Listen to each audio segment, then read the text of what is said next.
Keep it going for your great host, Johnny, everybody! Hey, make some noise for my friend Braden, too. I brought him along and you guys hated him, so thank you. Woodville Gun Club, I know it's unfortunate. I am not Kyle Rittenhouse. We couldn't afford him tonight. But you got Mike Linnehan, so let's have some fun. You guys think the royal family should be using Ancestry.com instead of Ancestry.com? That's a fucked up group of whites, huh? Anybody in here, you guys ever used Ancestry.com, anything? You guys find anything good about your family? This guy right here? No, all history's bad. That's why my family, we don't use those websites. We keep them out of our house. It just reminds us of Auschwitz. We're Jewish, unfortunately. Our people have been through a lot the past couple hundred years, and all the years before that. Me personally, I experienced a lot of persecution being a Jew. I grew up in a really racist town down south. I was the only Jewish kid in my town. It was South Boston. And I was bullied out of being Jewish twice. Do you understand how silly and expensive it is to get... Oh, are you guys gonna finish the joke on your own? Oh, write it down. Yeah, I grew up in a really racist town down south. We're gonna have to start this one over. No, I'm fucking with you guys. Yeah, so I was bullied out of being Jewish twice. Do you understand how silly and expensive it is to get 3 circumcisions and 2 foreskin replacements? Oh, my dick looks like a ham and cheese sandwich. Thank God it's not on the menu tonight. This isn't a Louis C.K. show. Or maybe it is, who knows? Maybe you ladies will get lucky. I had a woman approach me after a show. She was like, I love ham and cheese sandwiches. Monte Cristo? Ooh, lordy lord. You know, there was this breakfast shop. Monte Cristo, it's like a fucking, Large grilled cheese and ham. Oh, way to make it sound classy. A name like Monte Cristo. Beautiful name. Beautiful name. There's a lot of unfortunate names, like chlamydia. I mean, I've had it a few times. Beautiful name. Alright, but my dick, it's trouble I'm going through. My life is looking up, people. So I'm looking up. I'm looking for love. Anybody in here, like, actually in love? Make some noise.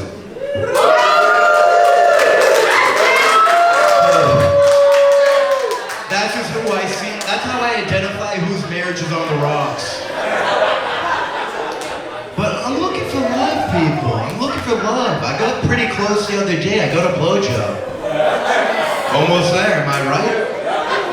It was fucking crazy. This chick was working my nuts like a fushigi ball. You guys remember those? Infomercials, you got one of your parents were going through a divorce. And it was like she was rolling dice with my nuts. 7 of my potential kids down her throat. But see, that's a low sperm count. My life isn't looking up. Gonna have to get that one checked out. Any adoption dog owners in here? You guys are the worst. Just go buy a fucking German Shepherd and have it eat my brother. But I became one of these terrible people with these adoption dog owners. They have these huge hero complexes. I became one. I found a dog in a pretty bad neighborhood, and I did what any white person does when they see a dog alone. You put it in your car and don't ask any questions. It's your dog now. You already named him Snickers. This was a fucking badass puppy, dude. You know what I'm talking about? Customized dog, clipped ears, shortened tail, lowered nutsack, new exhaust. Fucking badass dog, dude. I want to take it for a spin down to the dog park, show the good I'm doing in the world. You know, show him a beacon of hope. And I came across this woman named Debbie. I offended her immediately. I was like, you got a beautiful dog. How much do you spend on it?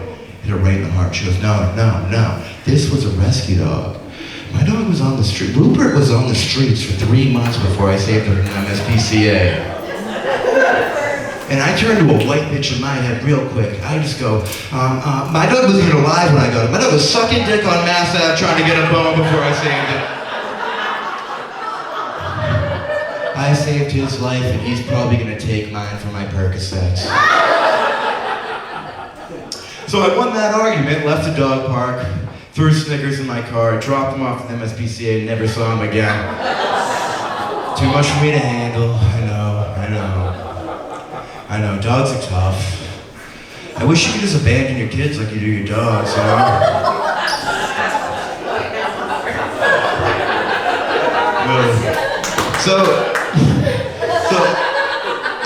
These women over here are getting a kick out of that.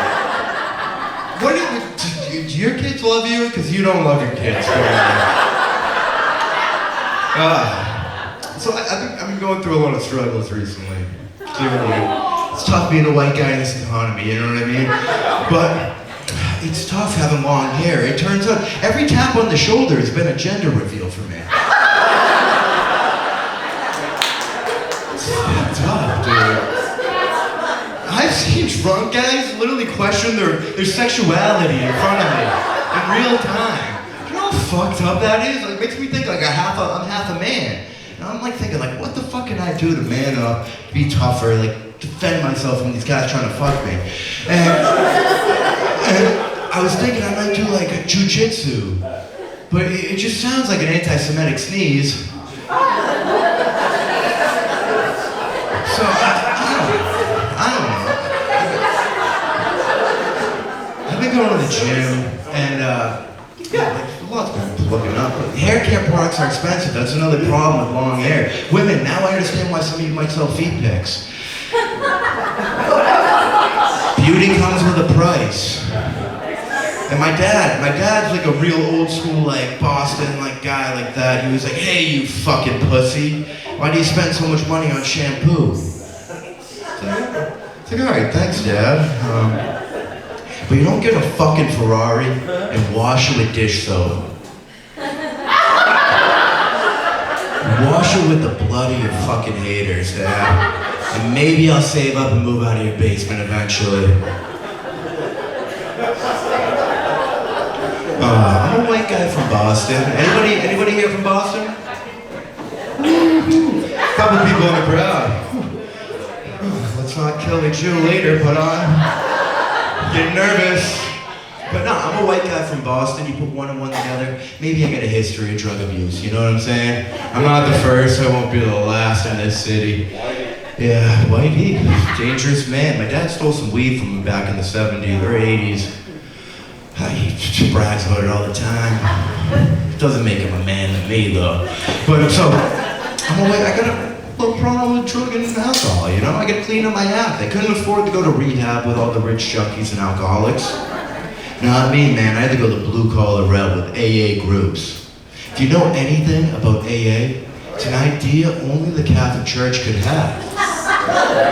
Let's put all of the worst people in the same room every night. Have them associate, become brothers, best friends, their families get intertwined until it's this huge circle of the worst people in the world.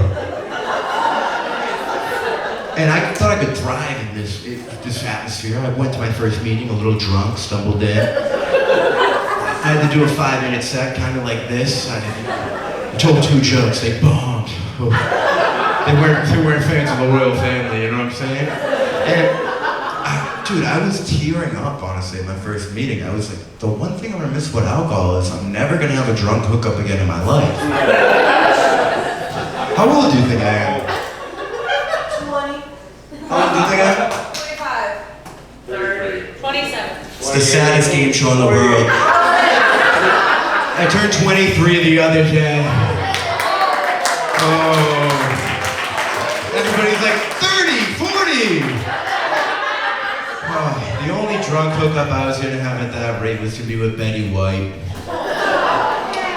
Oh, R.I.P. our sweet queen. Hope God's eating her ass up in heaven right now. She's looking down on my joke, she gets it. She's a cool bitch.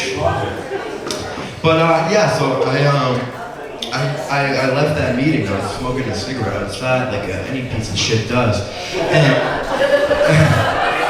And a guy came up to me, you know, like You know, like when you're about to get in a conversation and there's nothing good about to come out of it, you already know that. He comes and he's like, hey, Mike, don't look at it so bad. It might be easier to have a drunk hookup now that you're sober and they're drunk. I was like, what the fuck, man? He's like, do you want me to sponsor you? I said, I want you to take a couple steps back. Gee, this is your advice so far? So I left that meeting, you know, rapist, that's the best advice I'm getting at that meeting. I'm gonna further my sobriety at another venue, you know what I'm saying?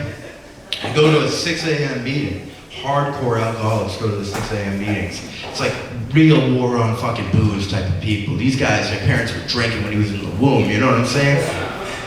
It's brutal. And I was talking to this guy, he was like, hey, you got any siblings, brother?